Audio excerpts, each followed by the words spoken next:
If I like cozy games where I author my own routine Stardew-style cadence with optional combat, this hits a great relaxing, then lightly thrilling balance. This is the kind of rural routine that starts as, I'll just plant a few things and ends with you doing a full village lap like you're optimizing a BBS download queue. You settle into a slow-life village loop, farm, fish, mine, craft, decorate and meet chibi hololive talents as villagers. Minute to minute, you're clicking through a comforting checklist, till a small plot, drop seeds, water, then pivot to fishing spots, mining nodes, and quick gathering runs for crafting mats. There's fun to be had with a satisfying multi-loop day, because farming, fishing, mining, and crafting all feed the same upgrades and village growth. Then there's cozy with a spice rack, because dungeons and bosses add contrast when the calm routines start to blur. Don't forget your collect and decorate dopamine smile, because improvements visibly change your home and village, not just your numbers. On the downside, holoVillage can feel repetitive early, because upgrade costs can slow variety, and your daily route may look identical for a while. There's also placement friction, because lining up buildings neatly can be awkward. Now let's trade the hoe and pickaxe for the purest tool of all, the mouse cursor. Right-click onto Find Matt's Cats. This one turns your cursor into a tiny detective with a laser pointer and a suspicious amount of free time. You play a scavenger hunt hidden object adventure across a huge stack of handcrafted levels, hunting for cats and a mountain of other items. The core loop is scan, click, interact, reveal, check off lists, collect gems, and buy fun cosmetics and tools. Minute to minute is tactile. You pan your eyes over a busy scene, click anything that looks interactive, and watch it flip, open, slide, pop, or spawn a hidden object you needed. Progression is both macro and micro worlds of levels, different goal sets by difficulty, and a steady stream of currency from hidden gems that buys cursor styles, UI skins, and little helpers that change how it feels to search. Decision pressure is gentle but real. Do you burn a hint now, or keep hunting to preserve your pride? Variety comes from the density of interactables and the sheer volume of maps, and the hook is completionism with great feedback. Checklists shrink, secrets appear, and you're always almost done with one more level. Controls are mouse first and snappy, though very long sessions can get a little choppy. Dense interactivity, because clicking the environment matters and keeps searching active. Huge content runway, because there are tons of levels and thousands of things to find. Customization as motivation, because gems turn into cursors and UI that change your moment-to-moment vibe. Cons: long session performance, because marathon nights can lead to stutters or dips over time. List fatigue, because the abundance can start to feel like homework if you don't love checklists. If you're a cozy collector who loves filling bars, clearing lists, and hearing that tiny found it click, this is comfort food. It's also great when you want to relax, but keep your brain lightly engaged, because you're constantly making micro decisions about where to search next. A hand-drawn treasure hunt where every click is a small victory. It's like printing a game FAQ checklist and highlighting it, except the checklist purrs back at you. Okay, same cozy cat energy, but now we're going full puzzle board mode. Make it perfectly fit with cozy cat's fit. This is the if it fits it sits logic loop, distilled into neat little grid victories. You solve compact polyomino-style puzzles by placing and fitting cat-shaped pieces into a grid until everything slots perfectly. The loop is choose a level, rotate and position cats, lock in a solution, move to the next challenge. Minute to minute, you're dragging pieces, rotating them, testing placements, and doing that satisfying back it out, try again, shuffle until the board clicks into place. Progression is level-based, with curated challenges and optional random ones for endless refills. Decision pressure is low, no stamina, no timers, just a soft tension of limited space and awkward shapes that force a few moves of planning. Variety comes from the difficulty ramp and different silhouettes, and the one more hook is pure puzzle compulsion. A quick win makes you chase a harder win. The feel is minimalist, cozy and clean. What works, you can jump in instantly, no rulebook moment, just puzzles right away. Levels are quick, so it's easy to play just one more and keep the streak going. When you run out of curated stages, the random boards keep things coming. What might not work so well? If you've played a ton of polyomino puzzles, it can start to feel familiar, with most of the freshness coming from the cat theme and polish. There isn't a big long-term progression layer, it's mostly about clearing more levels. If you find peace in tidy geometry, organizers, Tetris appreciators, people who refold socks for fun, this is a gentle hit. It's perfect as a win-down game. Low pressure, clear goals, small celebrations. A quiet little logic blanket you can pull over your day. It's like arranging icons on a Windows 95 desktop, clean until one weird cat shape ruins your whole grid. Now let's swap the puzzle grid for something a little more industrial, still cozy, but with conveyor belt brain.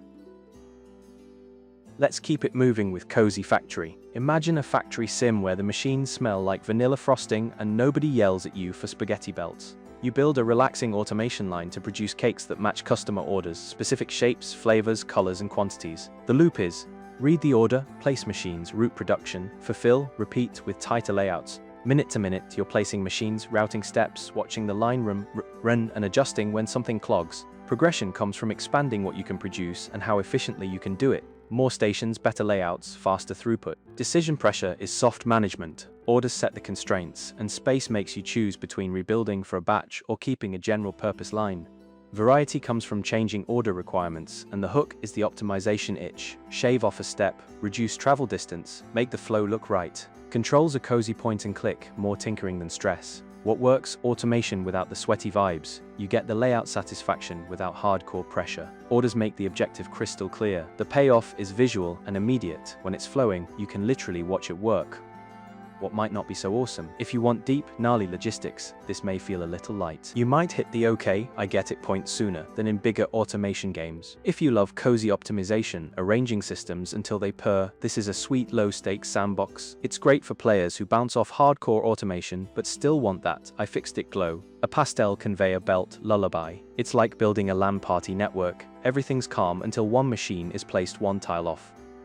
From frosting pipelines, let's head out to an island small enough to fit inside your backpack. Tiny Isle is the pocket diorama fantasy, a tiny world where every improvement reads like a personal signature. You settle into an island life loop of gathering, building, and gradually upgrading a compact space into something prettier and more functional. The rhythm is forage, craft, place, unlock improvements, and expand what your days can include. Minute to minute, expect simple circuits. Move between resource spots, pick up materials, craft basics, and place objects to make the isle feel like yours.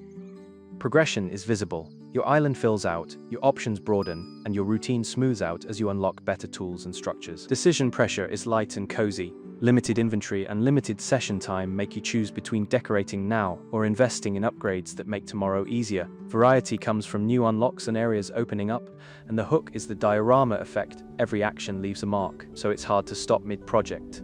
The feel is relaxing and straightforward. What works? The small scale feels great. Changes land fast and actually look meaningful. It's easy to play on autopilot. The gather and build rhythm is simple and steady. Upgrades double as decoration, so you're improving vibes as much as you're improving function. What might not? The small world can also feel like limited depth if you want a bigger sandbox. Once you've solved your loops, day-to-day variety can lean heavily on new unlocks arriving. If you like small worlds, small tasks, and big vibes, this is a great tea game. It's ideal if sprawling farms and endless menus overwhelm you. The island keeps you focused. A tiny place with big I made this energy. It's like customizing your GeoCities page, tiny space, simple tools, and you still stay up too late. Next up, a cozy game that doesn't just live on your island, it lives on your desktop. Virtual co-working is productivity cosplay in the best way. You're AFK in a cute world while you do real-life quests. You join virtual co-working lobbies on a cozy archipelago, set focus timers, and use built-in tools like to-do lists and journaling while other players quietly work alongside you. The loop is focus session, earn rewards, take a break with light activities, repeat minute to minute is choosing a spot, starting a timer, and letting the app sit alongside your actual work, for sklar, docked, or sticker-style overlay. Progression is habit gamified. Focus time earns currency for cosmetics and pets, while planner and journal tools help you build routine. Decision pressure is real world. When to take breaks, whether to hop lobbies, and how social you want the space to be. Variety comes from different rooms and small break activities like fishing. The hook is social presence without obligation. Seeing others quietly work makes it easier to keep going. The feel is cozy and tool-forward, more interface panels than traditional gameplay. What works? The timer plus shared presence combo nudges you into focus without feeling strict. The different display modes, sticker, docked, full screen, play nicely with real workflows. Rewards feel motivating, cosmetics and pets are tied to actual time spent focusing. What might not? Long sessions can occasionally run into save hiccups. The social layer can still be distracting if you're aiming for total solitude. If you study, write, or work from home and want company without conversation, this is a cozy ritual machine. It's a quiet library feeling you can keep on your screen, a lo-fi co-working room you can keep in the corner of your desktop. It's like idling in an IRC channel, comforting background presence, unless the chatter pulls you off task. Alright, let's take that gentle journey energy and put it on wheels. Cozy Caravan is a road trip where your map is made of favors and your pockets are full of snacks you plan to sell. You travel in a caravan, gather and craft, cook meals and run market stalls while helping townsfolk along the way. The loop is Explore, collect, cook and craft, sell at markets, upgrade and move on. Minute to minute, you bounce between chores, picking produce, carrying items, talking to locals, and turning ingredients into sellable food before market time. Progression is tied to upgrading your caravan and unlocking new features and locations as you help people out. Decision pressure shows up in routing and readiness, detour for a favor or stock up for the next market. Cook now, or gather more first. Variety comes from shifting towns and weekly market cadence, and the hook is that payoff. Your wandering becomes a satisfying sales rush that immediately makes you plan next week. The feel is cozy and tactile, but can be menu and inventory heavy. What works? Market day really lands. All that prep turns into a clear, rewarding selling moment. Helping townsfolk gives you a steady sense of purpose as you move from place to place. Cooking and crafting can be genuinely calming once you get into the rhythm. Maybe a little too off the road and bumpy, inventory juggling and UI menus can drag the vibe down. The travel and task loop can start to feel the same over time. If you love being the helpful traveler, part chef, part merchant, part roaming problem solver, this is your lane. It's for players who enjoy a weekly cadence, prep, travel, market, upgrade, repeat. A kindness-powered caravan loop that tastes like warm bread. It's like swapping shareware at a mall meetup. Fun, until you forget what you promised because the UI got in the way. From market stalls to store shelves, let's do some small-town retail.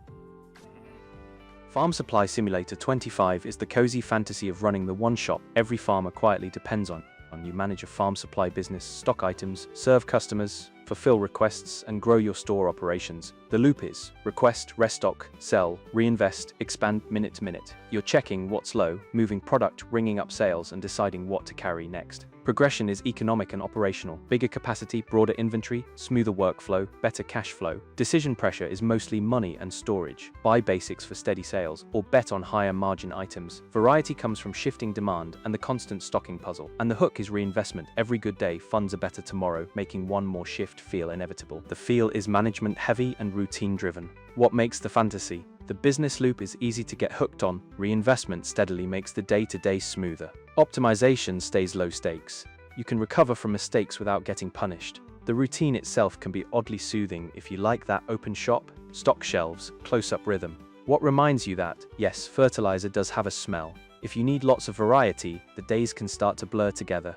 Expect a few early rough edges, especially around UI or tutorial clarity. If you like shop sims where the fantasy is competence, organized, stocked, quietly essential, this hits. It's for the cozy manager who loves watching numbers stabilize and workflows tighten. A calm cashier day loop with barn dust vibes. It's like running a tiny computer shop in the 90s, smooth, until one weird UI hiccup feels like debugging a register. Next, we pivot from stocking shelves to navigating choices, cinematic, clicky, and a little mischievous. Such a guy. This plays like you're in a real TV soap opera. Except you're the one deciding what happens next. You move through an FMV interactive story by making choices and completing light interaction beats like investigations and QTE-style moments. The loop is watch, decide, pass a segment, branch forward, and replay to explore routes. Minute to minute is watch and react. Dialogue choices, occasional quick interactions, and small logic prompts that keep you engaged. Progression is route-based chapters, advanced branches open, and replaying is part of the design as you test different decisions. Decision pressure is emotional and mechanical choices matter, and QTE beats can add don't drop the moment tension. Variety comes from mixed interaction types and the different branches changing what you do and see. The hook is curiosity. Finishing a chapter makes you immediately want to see what the other option does. The feel is video forward, sometimes with technical setup considerations. Truly one of the more unique games. It's not just passive FMV, you're actively involved through choices and little interaction beats. The branching structure naturally pulls you into replaying to chase other storylines. Skip options make replays feel a lot less tedious. When you realize the whole season of Dallas was a dream playback setup, quirks can get in the way, think codecs or finicky video behavior. FMV can be chunky on storage, so expect a bigger install. If you like choice-driven stories but want just enough gameplay to feel responsible for outcomes, this fits. It's for storyline explorers who enjoy replaying chapters and testing decisions. A branching, late-night watch session where your clicks steer the drama. It's like installing an FMV game off a stack of CDs. Great vibe, but you might still need to fix one codec so you can party like it's 1999. Now, deep breath, let's go from cinematic branching to the quiet magic of putting a room back in order. Whisper of the House is clutter archaeology. You brush the dust off somebody's life. then decide where every little piece belongs. You take jobs from townspeople to organize, clean, and decorate their spaces, earning rewards and unlocking more tasks as you go. The loop is accept a task, sort and place, decorate, complete, collect new options. Minute to minute, you pick up objects, place them into correct spots, or arrange them to fit a theme and hunt down anything missing or misplaced. Progression is practical and aesthetic, more furniture options, more jobs, more locations, and more freedom to style spaces. Decision pressure is gentle but real. Limited room and layout constraints push you to choose what goes where, and perfectionism becomes the real boss. Variety comes from different clients and spaces, and the hook is finishing energy. Once a room looks right, you want that before and after glow again in the next job. The feel is calm, but micropigmentation can get fiddly. High points. The before-after glow is the whole reward. Your work looks genuinely transformative. There's a little human story tucked into the mess, so the jobs feel warmer than pure tidying. Plenty of room to make it yours. A lot of tasks still leave space for taste and experimentation. Watch out, placement can get finicky, especially when the game wants precision. Some jobs lean more follow the checklist than decorate freely depending on the client and constraints. If you love unpacking style calm, putting objects where they belong, building a vibe through small decisions, this is a cozy binge. It's for decorators and organizers who find comfort in restoring order. A gentle town of messes you're uniquely qualified to fix. It's like defragging a hard drive, methodical, soothing, and suddenly everything runs calmer. And speaking of classic comfort systems, let's go full legacy farm sim with a Bazaar twist. Story of Seasons, Grand Bazaar. If your ideal night is a tidy farm day that ends in a bustling little market, this is that rhythm in a loop. You farm and raise animals in Zephyr Town, befriend locals, and sell your goods at the bazaar to help the town thrive. The loop is chores, prepare goods, bazaar sales, reinvest in farm and community. Minute to minute is classic farm sim muscle memory. Water and harvest crops, care for animals, manage inventory, talk to townsfolk, and plan what you'll bring to market. Progression is long arc, better tools and routines, more productive farm systems, deeper relationships, and a stronger bazaar that turns your week's work into meaningful momentum. Decision pressure comes from time management. Days are finite, so you constantly choose between chores, social time, gathering, and bazaar prep.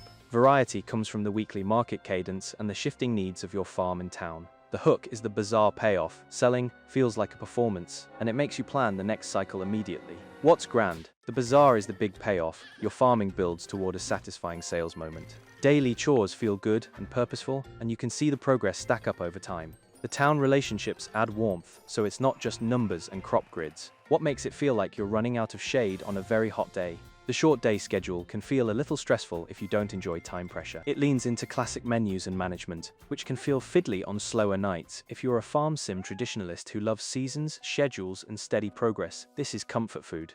It's also perfect for the market strategist fantasy. Grow with sales in mind, not just aesthetics. Farm all week, flex at the market, repeat forever. It's like prepping for a weekend LAN party. Grava all week, then Saturday is bazaar showtime. Let's pivot from classic farming to pure decorating power tools in a very specific universe. Jade Spring is cozy landscaping with a builder's toolkit. Less survive, more compose. You clear weeds and bugs, enjoy light minigames, and use strong build tools and templates to design a Canthan-inspired garden homestead. The loop is clear, earn, place, and decorate. Save designs, iterate, minute to minute. You do a bit of cleanup, then spend most of your time in placement mode, snapping, aligning, swapping templates, and testing layouts. Progression is about capability. More decorations, better tools, more ways to manage multiple designs you can switch between. Decision pressure is creative. Commit to a single aesthetic or build modular zones you can remix. Detail heavy and dense or airy and clean. Variety comes from decoration options and the freedom to rebuild. Your new day is often just new layout. The hook is iteration. You fix one corner, then notice another mismatch, and suddenly you've rebuilt half the garden now that you can see it. Truly enjoyable. The decorating tools are the star, and templates make experimenting feel safe and satisfying. The maintenance loop stays relaxed. Quick cleanup gives you that steady reset to beauty baseline. It's very builder-friendly, especially if you like detail-focused layout tinkering. Notably, the sandbox is intentionally smaller, more homestead design than full-life sim. If you're a perfectionist, the tools make it very easy to lose an evening to micro-aligning. If you're a pure decorator who thinks in palettes, paths, and sightlines, this is a cozy rabbit hole. It's ideal when you want the satisfaction of making a place without strict schedules or heavy pressure. A garden you can version control with vibes. It's like tweaking your Winamp skin, small changes, huge satisfaction, and suddenly you're rearranging everything again. From garden zen, let's float out to sea and build something bigger than a single yard. Havendock has cast away coziness with a city builder to brain. Your little raft starts humble, then becomes a floating society. You build an ocean settlement for castaways, manage resources, and scale up into a more automated colony. The loop is gather, build, manage, expand, automate. Minute to minute, you place buildings, route resources, and keep your settlers supplied while you expand the platform outward. Progression is classic escalation. More settlers, more production chains, more tech, and more automation that reduces micromanagement. Decision pressure comes from bottlenecks, space, production dependencies, and travel time, so you're always choosing what to build next to prevent the next shortage. Variety comes from unlocks and shifting priorities, and the hook is the fix-it itch. Solve one inefficiency, watch stability improve, then spot the next problem you can't not fix. The feel is cozy but systems heady, with some jank and constraints that can interrupt flow. Enjoy the high seas. Watching a tiny raft turn into a functioning little town is genuinely satisfying. Automation feels rewarding. Production lines start pulling their weight and you do less babysitting. The tone leans thrive and improve more than survive and panic, which keeps it comfy. Feels like having to walk the plank. The layout and pathing constraints can make optimization feel a bit arbitrary sometimes. A few rough edges and occasional bugs can interrupt the cozy rhythm. If you love colony sims but want the tone turned down, less doom. More let's build a nice place. This is a great fit. It's for the cozy engineer who finds peace in resource loops and steady upgrades. A raft to research journey with soft edges and big systems. It's like wiring a messy LAN setup. When the layout cooperates, everything suddenly works and you refuse to log off. From a vast living ocean to so small it can sit on your screen like a living sticker. Rolpuka's Ital Island is the friendliest background grind. A tiny frog quietly doing chores while you pretend you're not watching. You run a desktop idle loop where a frog gathers grass, you buy upgrades and decorations, and the island grows over time. The loop is idle, collect, upgrade, decorate, repeat minute to minute. You check in, spend resources, maybe place a decoration, then let the frog keep working. Progression is incremental and visible. Better tools mean faster gains, and more decorations make the island feel lived in. Decision pressure is almost none. Choose upgrade order and aesthetic direction. Step away whenever. Variety comes from unlocks and the slow transformation of the scene. The hook is always the next upgrade, sitting just a little more idle time away. The feel is intentionally unobtrusive. What's lovely? It's an ideal side monitor buddy. Progress keeps ticking along without constant input. Upgrades don't just boost numbers, they visibly change the island as it grows. Zero stress pacing, no deadlines, no penalties for wandering off.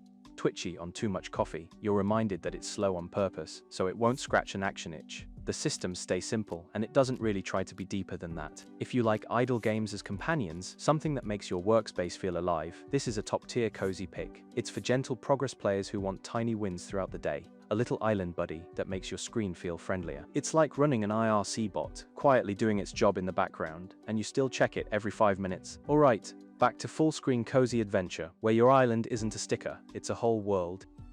Luma Island is a fresh start island fantasy, where the island hands you magical creatures and says, go explore. You explore a vibrant island while farming, fishing, mining, crafting, and raising magical lumus, solo or co-op. The loop is gather, craft and upgrade, quest and explore, expand your home base. Minute to minute you harvest, mine, fish, craft, then head out to explore new areas and complete quests. Progression is broad. Stronger tools, more recipes, a more productive farm, and companions that support exploration as the map opens into more biomes and activities. Decision pressure is mostly about time and intention. Upgrade the base, push exploration, or chase quests that unlock systems. Variety is the big draw. You can switch lanes mid-session depending on your mood. The hook is that everything feeds everything. One new material unlocks one new recipe, which unlocks one new upgrade, which makes the next area feel possible.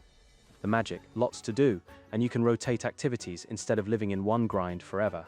Co-op turns it into a proper island hangout with shared goals. The difficulty vibe is pretty flexible, so you can match it to your energy level. Missing some creature comfort, some upgrades ask for a lot of materials, so the grind can show up.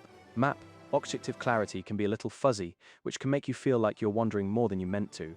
If you want a farm sim that actually moves, adventure cozy with constant reasons to roam, this is a strong pick. It's for collectors and explorers who like upgrades with purpose and curiosity-led days. A cozy island adventure that keeps handing you new reasons to wander. It's like swapping to a new server on dial-up. Slow to find your bearings, then suddenly you found a whole new place to live. And now, to close the loop, we trade upgrades and checklists for something softer, an interactive memory you can sit inside. Simpler Times is the game you don't beat. You visit, like a favorite saved chat log you reread when you need to breathe. You experience an interactive meditation that rewards patience and attention with small, poignant moments you can replay. The loop is explore gently, interact, notice changes, revisit moments. You move slowly through a first-person space, touch objects, listen, and let subtle reactions unfold. Progression is emotional accumulation. You learn where moments live and how to trigger them, making revisits feel intentional. Decision pressure is basically none. The challenge is giving it attention instead of rushing it. Variety comes from small discoveries and replayable beats, more like tracks on an album than quests on a map. The hook is gentle curiosity. You think you've seen it, then you notice one more detail and stay a little longer. The feel is slow, patient, and sensory, with minimal UI. The nice stuff. It's genuinely low stakes, more about noticing than optimizing. The best moments are easy to revisit, like queuing up a favorite track when you need it. The mood stays clean and focused. Nothing's fighting for your attention. If you're in a Type A mood and need clear objectives, it can feel a bit directionless. The pacing is slow on purpose, so it won't hit if you're craving constant progress ticks. If you're vibe first and want a calm space to inhabit after a loud day, this is tailor-made. It's for reflective, cozy players who want meaning to arrive on its own schedule, a playable exhale. It's like staring at a sleeping CRT after you log off, quiet, glowing, and somehow still telling a story. That's the whole stack, from busy little loops and market days to desktop frogs and meditative quiet. Pick the one that matches your mood. Optimizer, decorator, collector, wanderer, and give yourself permission to settle in. Just keep one eye on the clock. Cozy games have a way of turning one more day into morning.